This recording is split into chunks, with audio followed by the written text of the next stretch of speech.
You've probably heard people say that if your mother's father was bald, you're more likely to lose those beautiful locks of hair down the road. But what truth is there to this? It turns out that one of the major contributors to hair loss is sex-linked. Humans have 46 chromosomes of DNA, of which 2 help to determine your sex, the X and the Y chromosome. If you're a female, you have 2 X chromosomes, but if you're a male, you have an X and a Y chromosome. Studies show that the most influential hair loss gene is located on the X chromosome only. What does this mean? Well, if you're a male, you get an X chromosome from your mother, but must receive a Y chromosome from your father, because if you got your father's X chromosome, you'd be a female.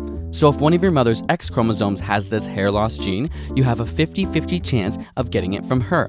In this way, hair loss is partially hereditary and passed through the maternal side for males. Females, on the other hand, must get 2 copies of this gene, one on each X chromosome, in order to physically express it. So if your mother does express these traits, it means she will be passing an affected X chromosome to you. But why do we say to look at your mother's father? Well, if he has visible male pattern baldness, then your mother has at least 1 copy of the affected X chromosome from him. Because in order to have a daughter, he must have passed on his X chromosome, not his Y.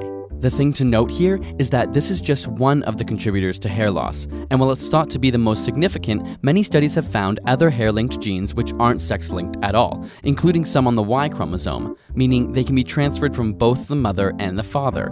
On top of this, some studies have shown correlations between age, exercise, nutrition, and even stress levels. So while a quick check of your mom's dad's hair may be an indicator for future hair loss, a head full of hair on grandpa's head doesn't guarantee you're in the clear.